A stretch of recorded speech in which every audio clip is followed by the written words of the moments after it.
Guys, how are we all? So, we're up to episode 9. How exciting. I've been waiting and I've been writing this for a few days. I wrote it, ripped it up, wrote it again because it's really, really important. It's the broker relationship and when deals go wrong. Welcome back to Lessons from the Fall.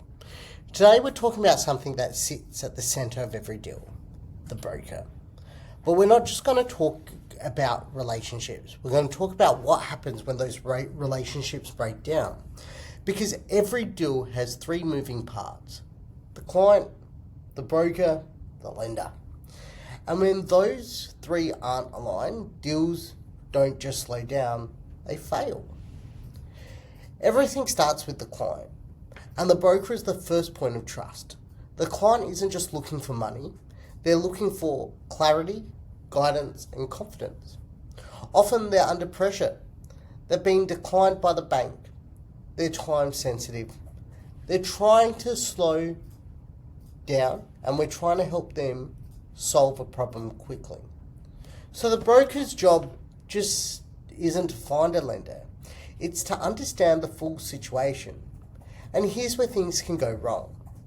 If the broker doesn't often ask questions, doesn't verify the information, doesn't set expectation, the deal is already at risk. Because what presented later won't match reality. Let's talk about real issues. Deals go wrong when clients don't disclose everything. Clients underestimate risk. Clients expect unrealistic timelines. Brokers don't challenge the client. And this happens more often than people think. A client might say the property isn't worth X. The situation is simple. The exit is clear. But when we go into our due diligence, it's different. Now the broker is stuck because, they've already set expectations and now they'll have to walk it back. And that creates pressure. And pressure creates mistakes. Now let's look at the other side, the broker-lender relationship. It's the broker to lender. The relationship is built on credibility, and the lender doesn't just assess the deal, they assess the broker. How the deal is presented, how clear the information is, how realistic the expectations are. A strong broker packages the deal properly, highlights the risks up front, and communicates clearly. But a weak broker sends incomplete information, overpromises the client, pushes the deals that don't make sense, and over time, that affects trust. Renown Lending has had numerous brokers who will push deals that don't make sense, and therefore we just don't work with them anymore. This is where real deals, let me go back a second.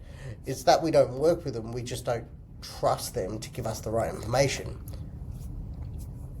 Now, this is where deals really start to break.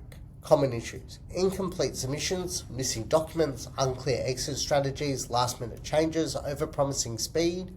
For example, a broker tells a client, we'll get this done in 5 days. But the lender needs valuation, legal checks, structures. Now the pressure is on for both the broker and the client, but more so the lender. Now, when a lender is pushed, we push back. The client is expecting speed and the broker is stuck in the middle. And this is where the deal becomes difficult. Let's talk about a real scenario, a deal that went wrong. Let me walk you through a scenario. A broker brings a deal, looks strong on the surface, it had a great asset, reasonable LVR, and it was a clear request. We knew what we had to do. But the key details are missing. During the due diligence, we find existing issues on the title, financial pressures not disclosed, exit strategy not as clear as presented. Now we have a problem. Because what we thought we were funding has changed. Now we either restructure the deal, delay the process, or decline it.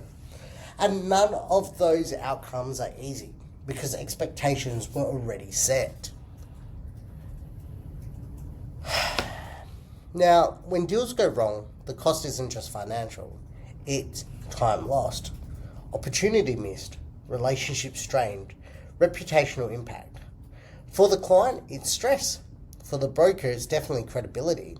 For the lender, it's risk. And that's why getting it right early matters, because fixing a deal late is always harder. So how do you get it right? Well, here's how strong deals are built. Full transparency from the client, so no surprises later. A strong broker due diligence. Ask questions early, guys. Clear communication. Set realistic expectations. Proper deal packaging gives lenders what they need up front. Alignment across all parties. Everyone understands the process, because alignment is everything. And why this matters at Renown? Well, Renown, we've seen both sides. Good deals and deals that shouldn't have happened.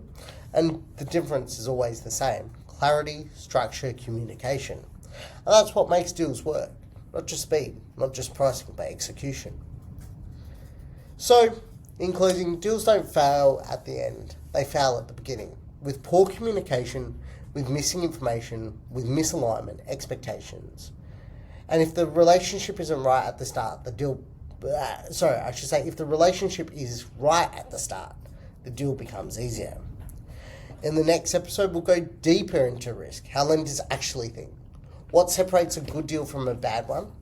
These are lessons from the fall, and now you understand what really happens behind the scenes. Thanks, guys.